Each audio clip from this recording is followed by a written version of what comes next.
Hello, everyone. Good morning, good afternoon. Hello to everyone, wherever you are in the world. Thank you so much for joining us for what is our first webinar in our Benches project, which we're very, very excited about. And I'm just going to share my screen to take you through the very beginning of the webinar. Anyone on my side, Alessio, Jana, and Maria, if you can't see this, please let me know. But today we're going to be focusing on biodiversity tools and frameworks and which ones could potentially work for sport. So like I said, this is our first webinar in the Benches project. This is a project that we started a few months ago, which is co-funded by the European Union, and it's all about biodiversity, nature and sport. And one of our speakers, Alessio, will tell you a little bit more about the project as we go through it. We have three fantastic speakers today. First up, after I do the little introduction, will be Alessio Novi of the Santana School of Advanced Studies, and he'll talk us through a little bit about the Benches project in general and tell us about the aims, the objectives, what we're trying to really measure over the next few years. Then we get to the real kind of meat of the presentation, which will be delivered by Anna Maria Pesci, who is also from the Santana School of Advanced Studies. She'll be talking us through a bit of research and study that she's done around biodiversity tools and frameworks, an assessment of those tools and frameworks, and looking at which one of those could work for sport and where there are gaps and where we could potentially fill those gaps. And then Yana Yanatova from the IUCN, who oversees the coordinator for the Sports for Nature framework, will talk to us a little bit about the Sports for Nature framework, some of its initial progress over the past 2 years, and where they are with some of their signatories. We've got a few kind of learning outcomes, a little bit of an agenda for you today. Like I said, to begin with, Alessio will talk to us about what the Benches project is. Then Anna Maria will give us a deep dive into our analysis of biodiversity tools and frameworks and which could potentially be best for sport. And then Jana will talk us through the Sports for Nature framework. My name is Matt Campelli. I'm going to moderate this session, and I'll also moderate a short Q&A at the very end. We'll reserve kind of 10, 15 minutes for Q&A at the end. So if you do have any questions for any of our speakers, please feel free to put your questions in the chat throughout the presentation so we can go through them at the end of the presentation. And if you have a question for a particular person, please feel free to address them by name, and I know exactly who to address that question to. Alessio will talk about this in more detail, but just to give you a bit of an overview of the Benches project, this is a project that started a few months ago, which is funded by the Erasmus Plus project. There are a number of partners in this. The technical partner is the Santana School of Advanced Studies. Touchline, the organization that I represent, the dissemination partners, but we also have 5 sports partners, including Wild Sailing, the Italian Canoe and Kayak Federation, Benfica Football Club in Portugal, the International Biathlon Union, and World Athletics. And we have 4 main aims. First one is supporting the implementation of nature-based solutions and environmental policies amongst sports organizations. The second is enhancing competencies and knowledge about biodiversity management and ecosystem services amongst sports organizations and stakeholders. The third is analysing the current state of biodiversity management and ecosystem services in sport. And ecosystem services is a key topic that we'll be focusing on throughout the length of the project. So look out for deliverables and webinars based on that topic.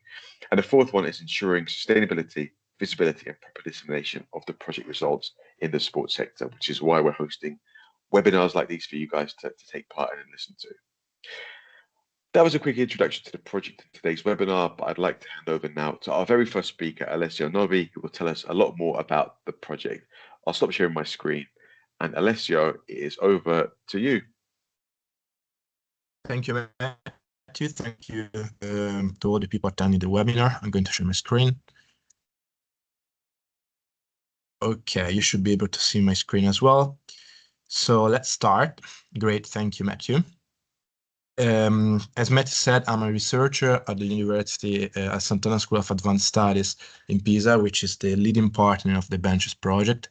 Anna Maria is a colleague of mine, but there are also other colleagues working on this project.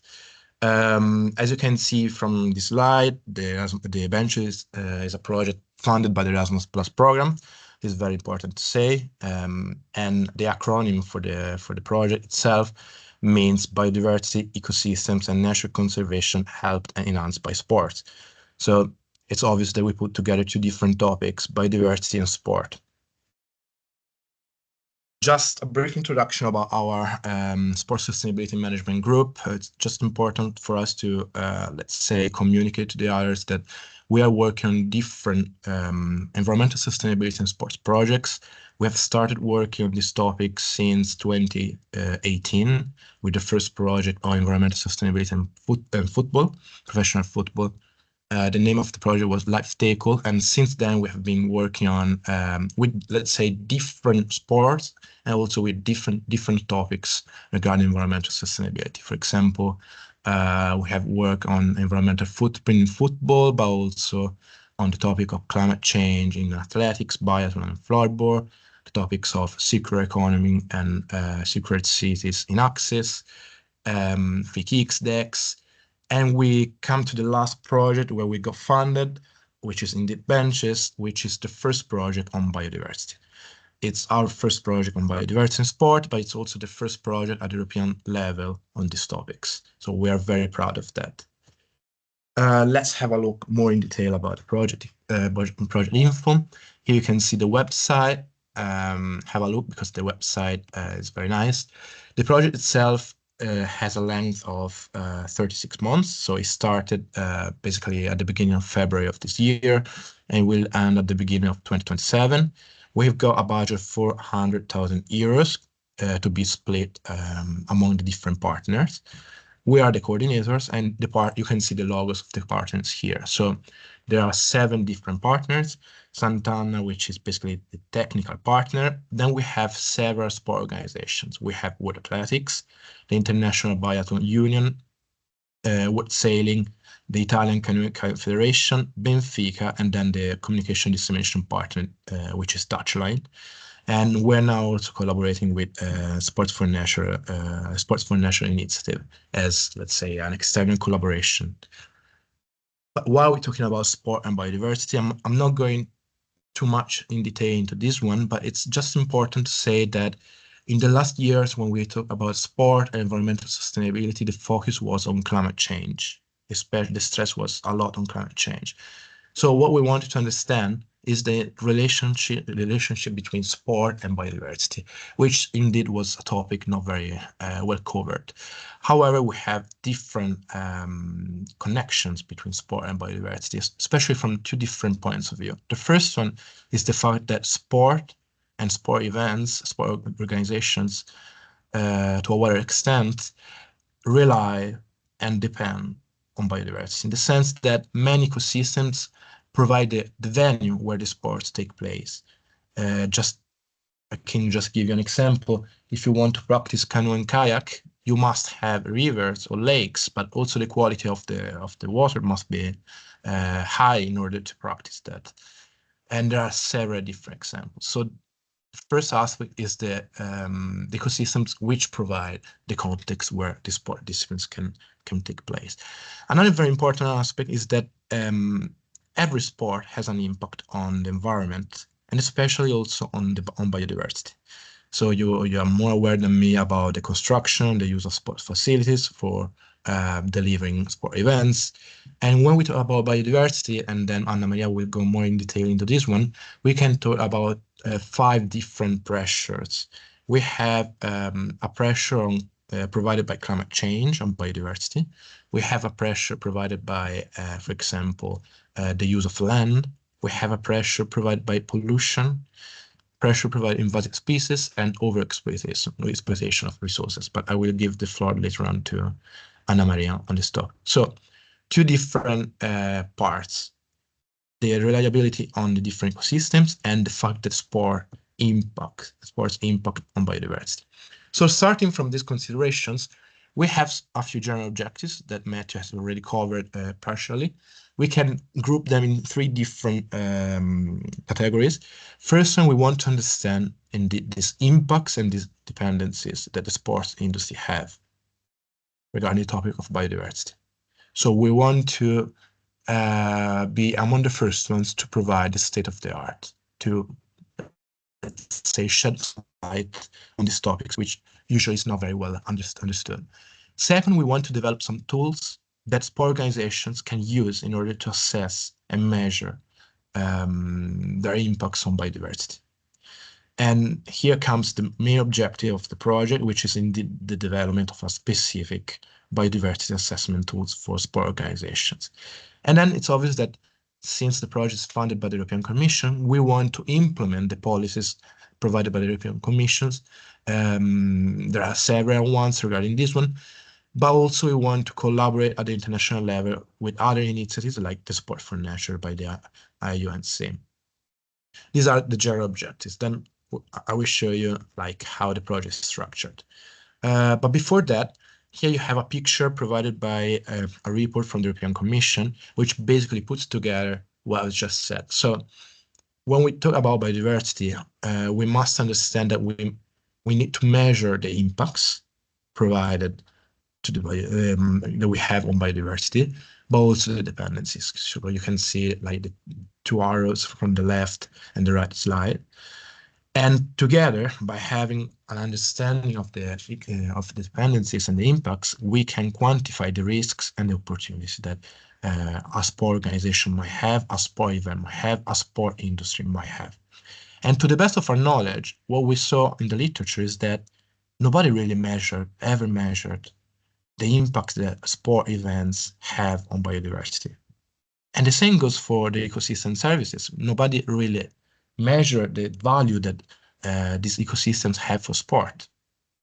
So these were some pain points, some problems to be solved that we used in order to apply for funding, which are indeed the main topics that we want to cover with our projects. How do we want to cover them? We want to cover them through the partnerships that we have, the consortium that we have in this project.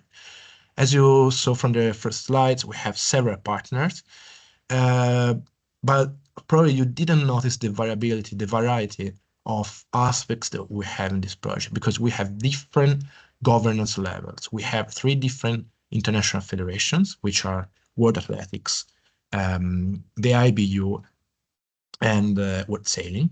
We have 1 national federation, which is the Italian Canoe and Kayak Federation, and then we have 1 club, which is Benfica, and each of them represent basically a different sport. So we have different sports, different governance levels, but we also have different ecosystems.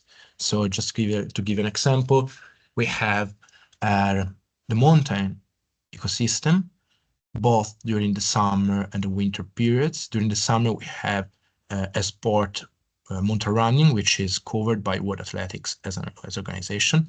And we're talking about an outdoor sport, which relies on a terrestrial ecosystem.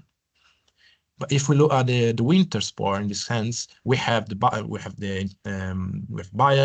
which is again an outdoor sport, but in the same ecosystem, but during a different period. Here you can also see, for example, that we have terrestrial and aquatic ecosystems. An example of aquatic ecosystem is river, lake, and sea. And sports that can be practiced in these ecosystems are canoe and kayak and sailing, which we both have in the project. And then we also have a partner, Benfica, which can help us understanding the aspect of urban biodiversity. So if you can see, we have different ecosystems, different features, different sport organization, different governance levels. And this is probably the most important strength that we have in this project, because we can rely on them in order to achieve our objectives. So how is the project structured and which are the objectives? First of all, we have 5 different work packages, which are like a set of different actions that we have to carry out in these 3 years. Work package 1 is related to project management. Work package 5 is related to communication dissemination. Then we have 3 main technical work packages. Work package 2 is related to the development of a biodiversity assessment tool and the measurement of ecosystem services in sport. Work package 3 is basically the implementation phase. So now I will tell you more. And then we have work package 4, which is related to education, information, and networking activities. For example, this webinar is part of task 4.1, biodiversity knowledge and awareness in sport. Now, what we are doing in these moments, in the first 8 months, but the work is going on for at least 4 or 5 months, is working on work package 2. And what we did was to carry out different activities. For example, we tried to analyze the existing biodiversity assessment tools, and indeed this is the topic that Anna Maria will show you. We are actually carrying out some, let's say, on-site visits related to the different sports that we have. We are basically interviewing the sport organizations in order to have some knowledge regarding how they manage the supply aspect, having a lens on biodiversity. All these activities will be very important in order to develop a biodiversity assessment tool. I will show you a slide later on. Then we are also developing, actually we have already developed a survey, and we are trying to measure the ecosystem service values of 2 different sports. We have mountain running and canoe and kayak. But these are, let's say, a different activity. Then we have work package 3. As I said, is the implementation phase, which is basically the phase where we are going to, let's say, fine-tune the biodiversity assessment tool, and then to implement some nature-based solutions, as Matthew said. But this will be basically a topic of, we will work on this work package in late 2025, beginning of 2026. So far, we have achieved different outputs, which are related to the structure that I just showed you. We have the first deliverable that Anna Maria will talk about. And then, for example, related to the fact that we are carrying out different site visits, we have already did these visits in different sports. For example, we went to Canfranc in Spain for a mountain running event. We went to Hyères in the south of France for a sailing event. We went to the north of Italy for a canoe and kayak event. We went to Lisbon for a football event, and then we are going next week to Finland for a biathlon event. So as you can see, we are collecting and getting information regarding the different sports. This is my last slide, but just to provide you like an overview of the logics behind the development of the biodiversity assessment tool. So basically all the information that we are collecting right now, with the first task, with the second task, with the third task related to work package 2, will be the inputs that we will use in order to develop a biodiversity assessment tool. And these inputs will come from different sports, different ecosystems. So this is what I meant when I was referring to the strength of this project, being in the variety of different sports. Another important thing is that the biodiversity assessment tool will be public, will be freely accessible to everybody, and will be customized for the sport industry. So the idea is that any sport organization can use it in order to measure their impacts on biodiversity, or the impacts of their sport events on biodiversity. It will cover 2 different topics. It will cover the impacts that the sport event have when it takes place, and also the indirect impacts related to the supply chain. The final goal is to have a digitalized version so that can be easily usable by any user. So that's it. It's just a very quick presentation. So if you have doubts or comments, just let me know at the end of the webinar. Thank you. Thanks very much, Alessio. That's very detailed. If there are any questions for Alessio about the games project, the Benches project in general, please feel free to put those questions into the chat box, and I'll ask them to Alessio when we get to the very end of the webinar.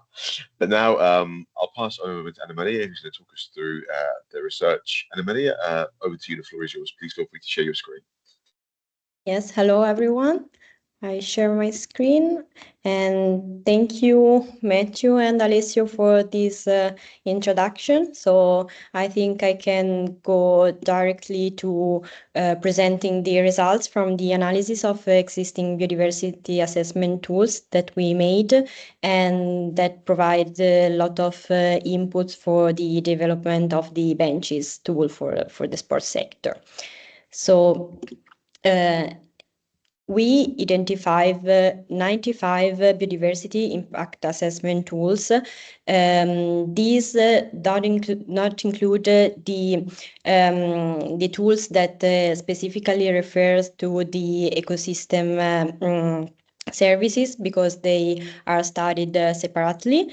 And also there could be some tools that is not included in our list because basically remains separately from our analysis. But you can find all the detailed results in our document that we submitted as deliverable 2.1. Oh, sorry, I start the presentation mode. I was saying you can find all the results also on our website, and I'm going to show you in a minute where you can find the document. And this document also include an analysis of 7 biodiversity assessment tools that we selected for analyzed in depth, and also some final remarks on biodiversity assessment for the sports sector. So I just go on the bench's website, and if you click on our work, you can find the deliverable here. So you click here and you find the whole deliverable available already. And as you can see from the summary, we after a brief introduction and the explanation of the methodology we used, you will find all the results we obtained and the in-depth analysis of the biodiversity assessment tools. So for each of the 7 biodiversity assessment tools we selected, you can find general information, scope and pressures, the adaptability and method of the tool, and also the availability and the easiness of use, the connections with other initiatives and tools, and what we thought was relevant for benches. I will explain this concept in a minute, so you will have a better understanding of what I mean with these voices. But you can see this is the whole deliverable. And yes, this is the introduction, and yes, here you have the results, but I will show you in a minute everything. So you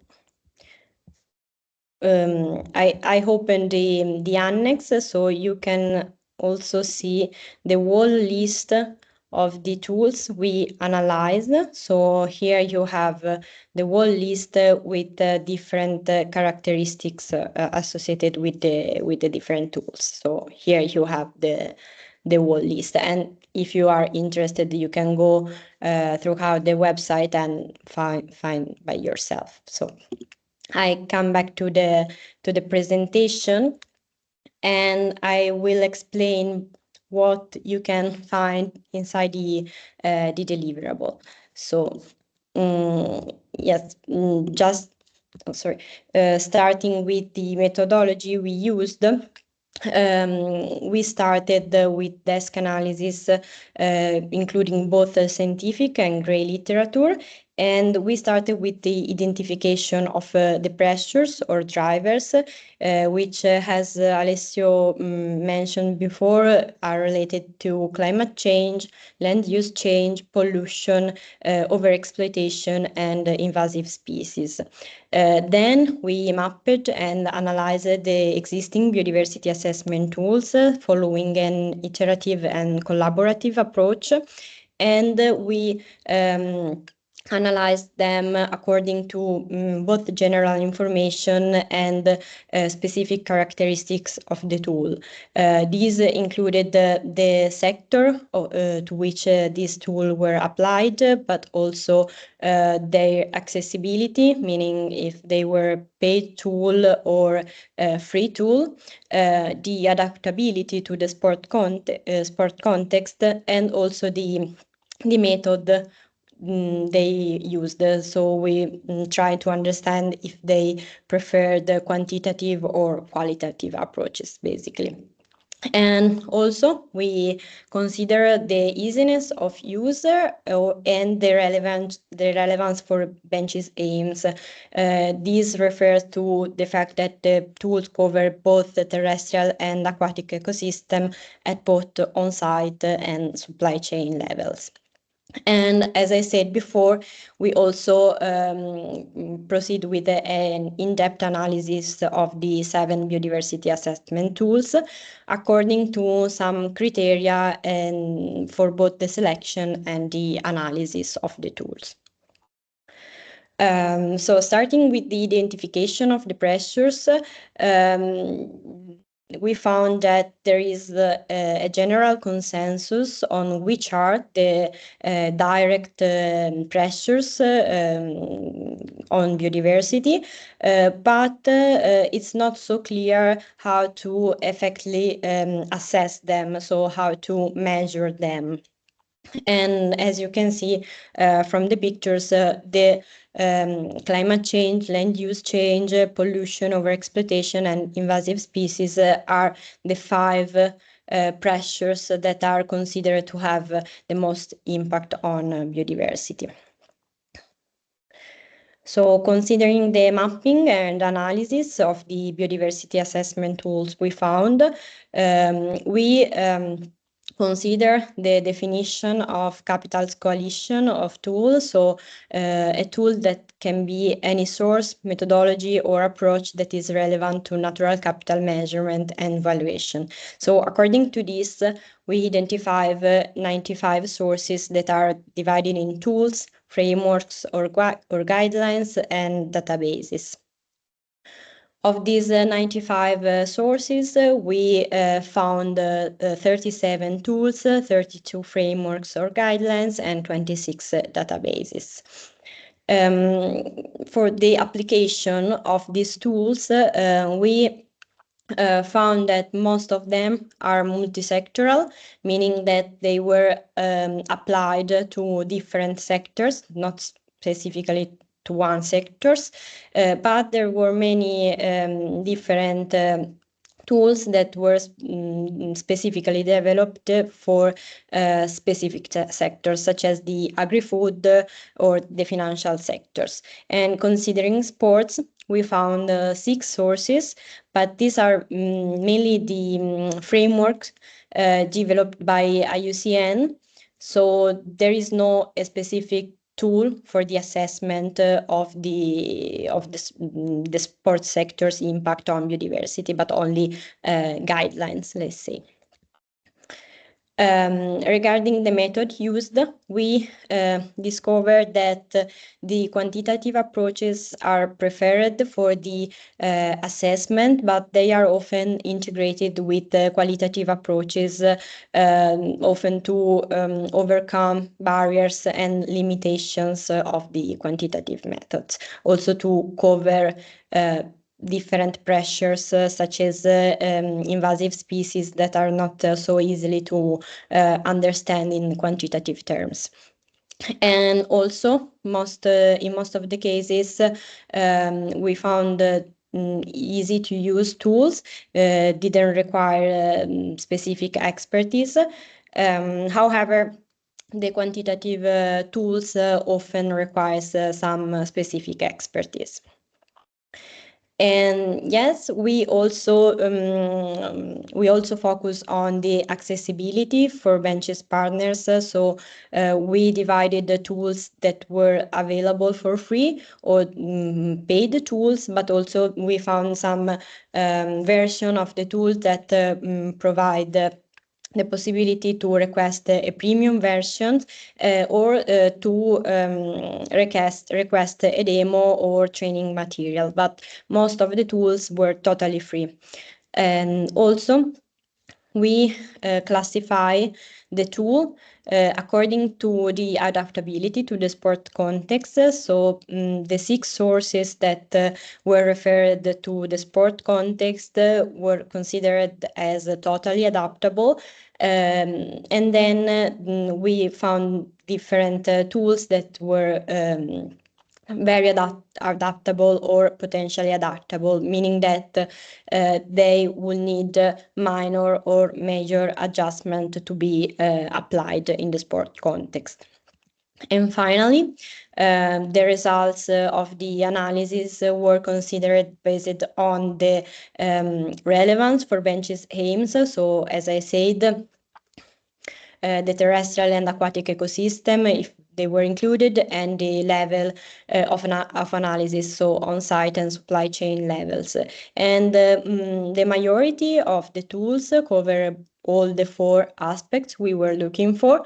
But for example, especially due to the fact that there were included many databases and most of them consider only on-site impact, we found that different tools are not covering the supply chain level.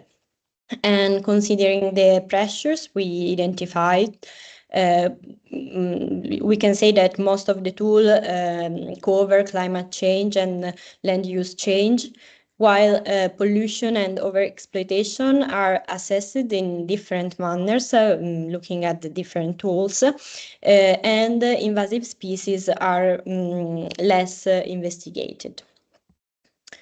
So, talking about the in-depth analysis of the 7 biodiversity tools, we selected them, as I said, according to some criteria.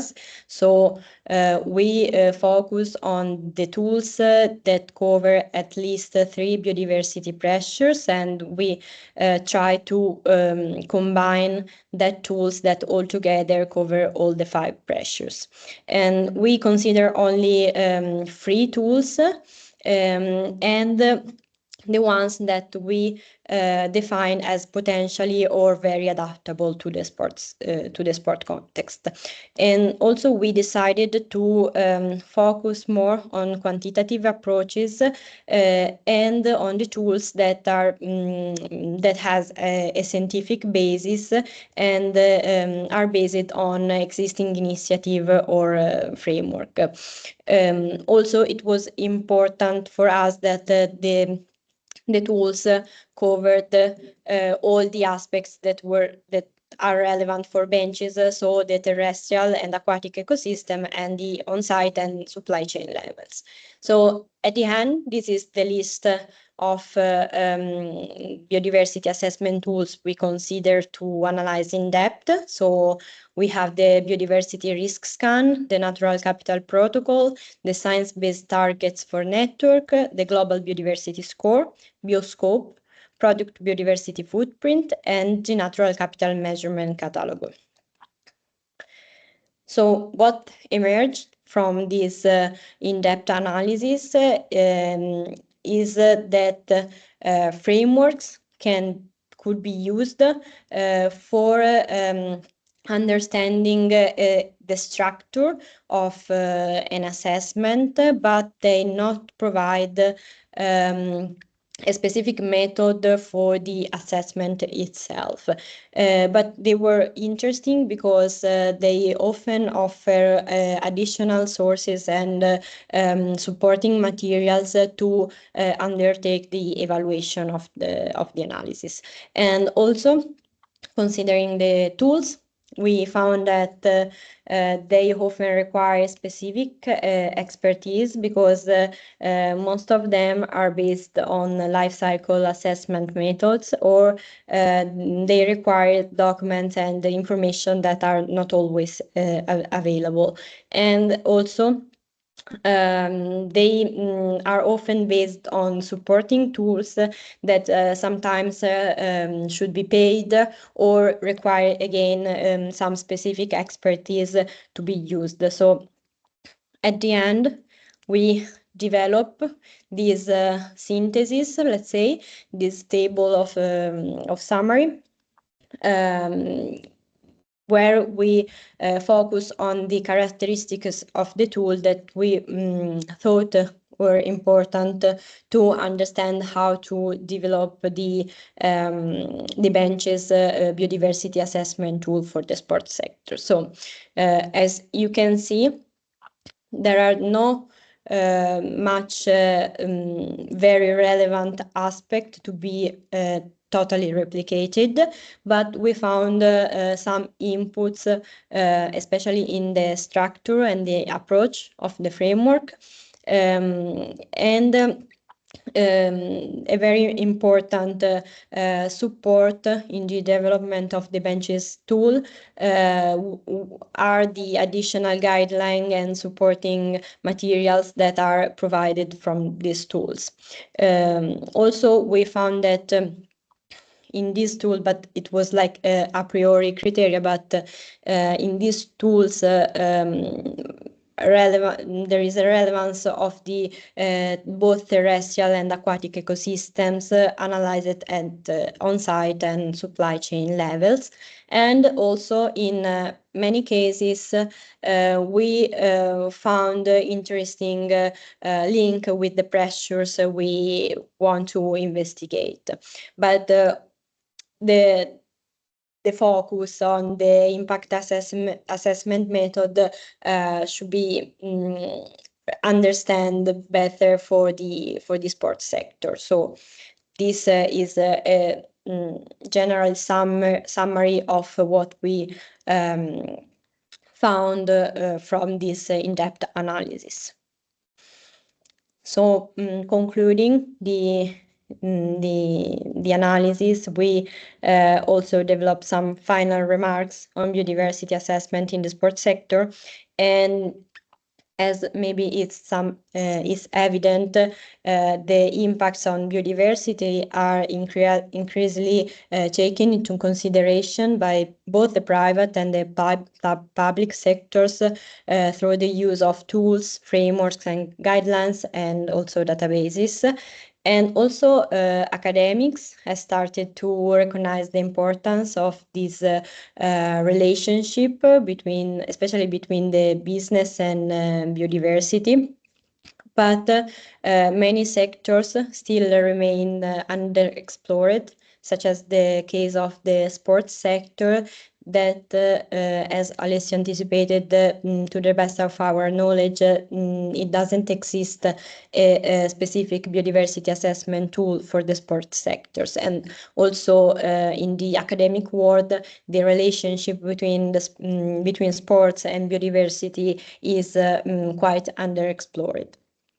So also from this analysis, what emerged is that the tools that we analyzed, that we found, should be really readapted to fit the specificity of the sports sector, considering both the organization and the events, the sport events. So this is also why we consider important to develop a benches biodiversity assessment tool for sport. And just to give you some inputs on what will be this tool, it will be developed digitally as well, and it will be based on scientific methodologies, of course, and will cover both the terrestrial and aquatic ecosystems. We are thinking about to include both qualitative and quantitative KPIs and questions into the tool, and it will be used to identify, assess, and measure the drivers and the pressures of the sports events and the supply chain, both of the events itself, but also of the sports organizations. And we hope it will allow for comparisons between the events, the suppliers, and the materials used in the sports sector.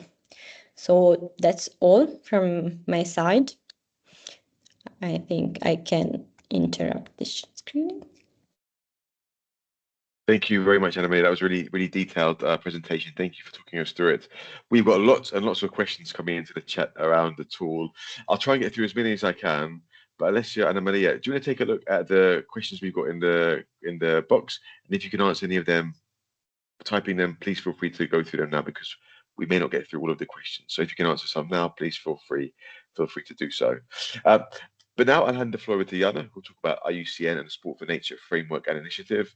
Jana, please, over to you. Feel free to start sharing your screen. Thank you very much, Matthew, and thank you to the Benches Consortium for the invitation. I'm very happy that we got the opportunity to present the Sports for Nature framework and the initiative to you all here today on the call. So let me share my screen.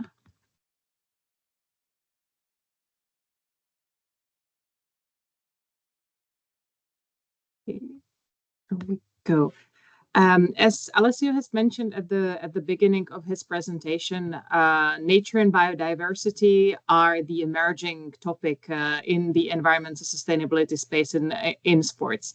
When the Sports for Nature initiative was launched at the end of 2022, it was actually just around the time when the Benches Consortium has put their ideas on paper and started working on the project. So these two processes have been running in parallel and have been informing at the end actually each other. So this is just for the context. But what I would like to also say, and what the reasons of the Sports for Nature framework and initiatives development is that indeed the sports, the topic of nature and biodiversity are relatively new for the majority of sports. They often lack, sports organizations, event organizers often lack awareness, capacity, and expertise in this area. And therefore, a number of organizations in the sports movement thought, okay, there is a gap on the market, if you will, when it comes to a framework, something that would provide a direction of travel to sports organizations, knowing what they should focus on, why it is important, and what the concrete actions they could be doing actually are. And therefore, at the end of 2022, we will soon, in 3 weeks' time, celebrate the 2nd anniversary of the Sports for Nature framework. This initiative has been launched. It is a joint endeavor.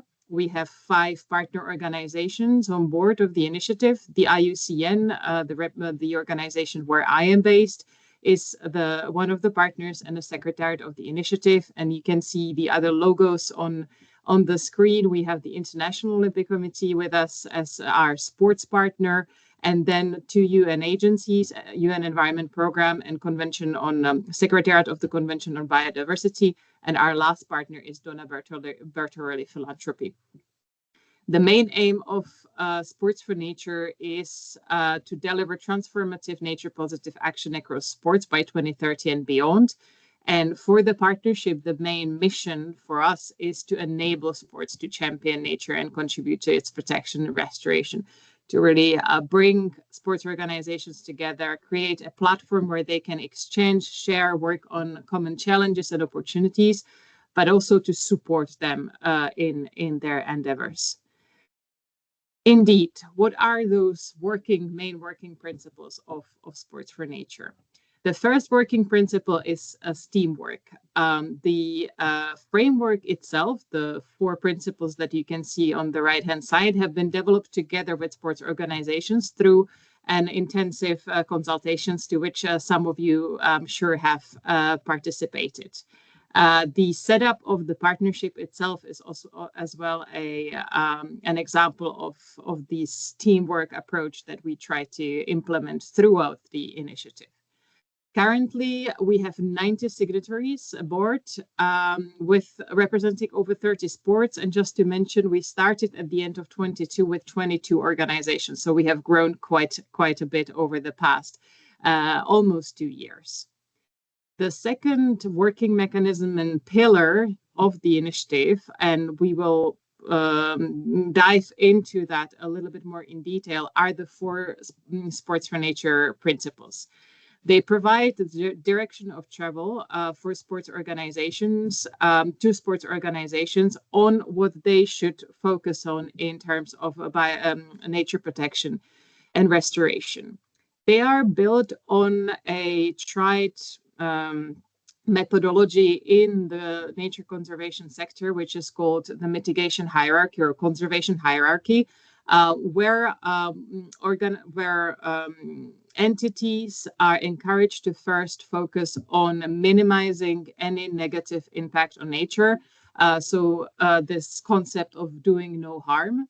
Then once these, let's say, biggest priorities of the biggest risks to nature are addressed, then the organizations are asked to look at what they can minimize, and then from minimization going into the more positive, so restore anything that might have been damaged, regenerate or contribute to restoration elsewhere where maybe the operations of the given organization have not done the damage itself. And then moving towards the indirect impact. So that's also what Anna Maria and Alessio have mentioned. So reducing risks to nature biodiversity in an organization's supply chains. And last, the principle of education, communications and advocacy, using sports power to inspire the behavioral change. So those are the 4 principles. This is the main, second main pillar of the initiative. And then just very briefly on the last 2 pillars. So first is commitment to action. Sports organizations joining the framework sign a declaration where they commit to acting towards those 4 principles. And at the same time, they commit to submit an annual report, which keeps them accountable that it's their commitment doesn't remain only on paper. And last part and last pillar of the initiative, and that's something I alluded to already, is support and collaboration. Together with our partners, we're working on a number of resources. We provide a number of different services to our signatories, ranging from individual support, our help desk, all the way to developing resources which will be available to and are already available to sports organizations as such. And now moving on to more details of the Sports for Nature principles, as I thought it was quite interesting to maybe showcase a couple of parallels and also show you how we are trying to help signatories with assessing where they are and when it comes to their impact on biodiversity and nature, and where the parallels to the benches projects can be drawn. So this is just an example of how one of the 4 principles is described. So its goal is, under nature protection, is to protect nature and avoid damage to natural habitats. So it's to protecting and avoiding. And the first step that is suggested that sports organizations do is to assess in which way they impact and depend on nature. So something that Anna Maria has mentioned as well in her presentation. And the last point refers to using relevant information, using the existing guidance and other guidance that might be available to them. So while we have developed a number of resources are available to sports organizations that had been developed prior to the launch of Sports for Nature initiative, and while we're developing a number of others that deal with the action rather than with the assessment of the impact, we thought that it was extremely important that we provide sports with a tool, with a guide already now, so that they can actually implement this first step. It was something that came out very clearly of discussions with our signatories in the past year, and therefore we have started working on something we call the Mapping Relationship with Nature guide. Some of our signatories are on the call today, so they have not seen this yet. So this is a preview of it's under development, it's in testing now, and we will have a many iteration of this tool. So this is just the first step. So what is this methodology or this guidance all about? So first of all, let me highlight that it builds on an existing methodology or framework developed for the business sector. You can see the exact name of it under the image, guidelines for planning and monitoring corporate biodiversity performance. So it's science-based and has been consulted with a number of experts within the IUCN. So the idea of this tool is to allow sports organizations to assess what actually this relationship with nature means to their organization, that they don't remain at the level of just saying, I want to do good do good for nature. I want to improve biodiversity, minimize my risk. But what does that actually mean? And what I should focus on to translate this commitment into the biggest impact, positive impact that I can make. So the first step in this journey of identification of this relationship, moving on to ambitions, so setting goals, all the way to indicators and implementation, is this mapping relationship with a nature self-assessment guide, later on hopefully translated into an online tool. So how does this work? This guide is divided into two parts, into two steps. In the first part, we ask sports organizations to make a list of their main activities that might have in one way or another connection to nature, which will be actually a majority. And we have prepared a sort of a fictional example of an IUCN football club, where we would just basically listed possible activities of a club. Then the organization would be invited to think about possible impacts on biodiversity, and then link them to the pressure category that Anna Maria has already spoken about as well, or Alessio at the beginning. Those are the same 5 pressures. Then the organization would go through looking at how much of this activity is present across their operations. So if it's, for example, a football club, then management of football grounds, maybe they have three pitches. It's a very important part of what they do. So there the scope would be quite large. Then they're looking at how this pressure generally, if it's pollution, for example, how much of a damage generally it might make to the ecosystems around the club. So that's severity. And then bringing those two together will bring importance, and then control, how much control the given organization has over the given activity. So then this bringing all this together will provide, we have an Excel sheet for this, will provide organizations with a scoring of importance, and based on that they can see which activities they should focus on in general. And then moving on to part 2, of course, biodiversity in nature is a very local matter. We need to know where we are based in order for us to know what we should focus on concretely. So therefore, we have added to this tool a number of free to use free resources, such as the Key Biodiversity Areas database, or another UN Biodiversity Lab maps, where one can quickly zoom into where the area, for example, where this football club, in this case, this is Gland in Switzerland, but where we are based, what is around, where the protected or key biodiversity areas are. If one is to consult also the red list of threatened species, one might be able to identify also maybe the plants or animal species that might be threatened around the area where the club is based, and so on and so forth. So this is the second part, bringing those priority areas into the local context of the given event, club, or for governing bodies. It can be their headquarters, but also where their events might be taking place. So this is where we currently are. We are not trying to duplicate the work of the Benches projects, quite on the contrary. We're working together, we're exchanging, we have regular meetings. And this is just sort of the first step, first tool that we're offering and will be offering to sports organizations to start thinking, do this kind of first exercise and get more familiar with what's actually around them. If you're interested in learning more, maybe committing to the 4 principles and starting working with us on your biodiversity and nature journey, please don't hesitate to get in contact with me. I'll be happy to introduce you to the framework more in detail.